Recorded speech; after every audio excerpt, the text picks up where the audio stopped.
night burned red. Mortar flares clawed at the sky, painting broken rooftops in ghostly light. The city had been dying for weeks, a carcass gnawed by gunfire and fear.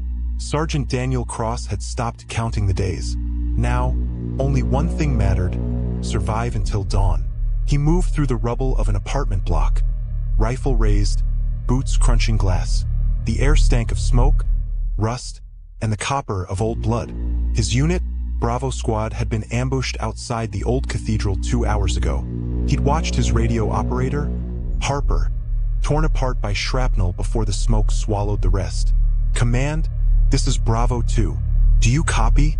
Daniel whispered into the static. "Only white noise." "Then, you shouldn't have stayed behind, Sergeant." Daniel froze. The voice was Harper's. Calm, familiar, impossible. Harper was dead. Harper. His whisper cracked. Silence. He pressed his back to the wall, eyes scanning the shifting fog. Every shadow moved like something alive. The wind carried faint murmurs, foreign, layered, like several people whispering through the same mouth. He checked his ammo. Half a magazine left. Enough to make noise, not survive. Then the ground trembled. Once, twice, like the heartbeat of something vast beneath his feet. A scream tore through the distance, human but twisted at the edges. He couldn't tell if it was pain or laughter. Daniel swallowed the rising panic and kept moving, toward the cathedral. The streets were littered with bodies, some fresh, some long gone.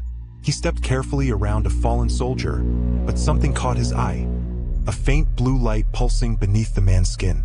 Veins, glowing. Daniel leaned closer. The light dimmed. Then the corpse's mouth opened with a wet gasp. "Come back, Sergeant." Daniel fired 3 rounds into the body, stumbling back. The air hissed, and black smoke seeped from the wounds, twisting upward like ink in water before vanishing into the sky. He turned and ran. The cathedral loomed ahead, its bell tower cracked in half, the cross dangling by a single wire. A fire burned within, small, steady. Daniel pushed through the heavy wooden doors. The pews were overturned, bullet holes riddled the walls. Near the altar, a woman knelt, whispering softly over a candle. Her medic's coat was torn, smeared with dried blood. "Help me," Daniel gasped. "I'm friendly. American forces." The woman didn't move. "Where's your unit?" She turned slowly. Her eyes were gone, charred pits weeping ash. "They're below," she whispered, "waiting for you." The floor beneath Daniel cracked. A hollow echo answered from below, followed by faint footsteps, many of them. He stepped back, raising his rifle. The medic smiled, her teeth black as coal. "You called them. You shouldn't have stayed behind."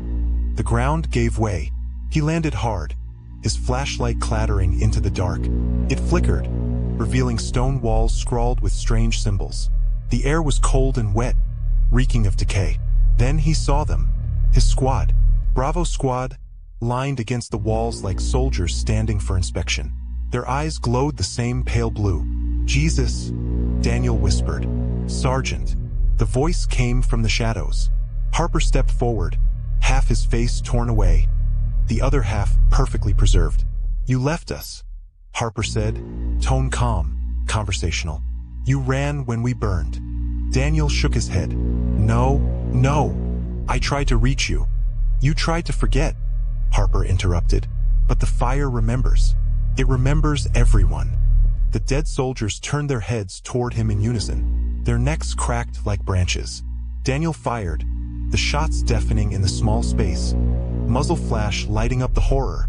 Each bullet tore through smoke, but the forms were formed instantly, advancing slowly, whispering in one voice. "You shouldn't have stayed behind." Daniel stumbled back, reloading with trembling hands.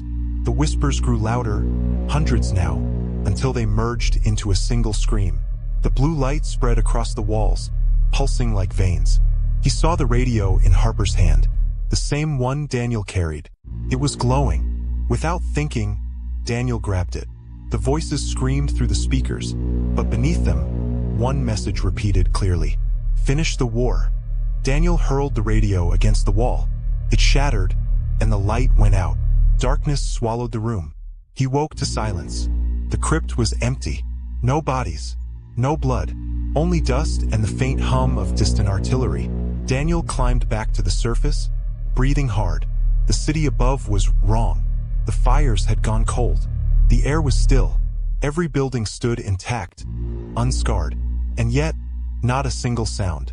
He walked through the streets where the battle had been. Soldiers lay where they'd fallen, but they were whole, peaceful, as if asleep. Then he caught his reflection in a shattered mirror. His eyes glowed blue. The radio on his belt hissed, "Welcome home, Sergeant." He raised his rifle, but his hands wouldn't obey. They trembled, not with fear, but with something else, a rhythm. A heartbeat not his own. He heard the same heartbeat in the city around him, in the ground, in the wind. The war had ended, but something else had begun. And as Daniel stared into the lifeless skyline, he realized the truth. The war was never meant to end. It was a ritual, a sacrifice, and he was now its living echo. The sky flickered red again. Then the whispers returned, soft, endless, familiar. "You shouldn't have stayed behind.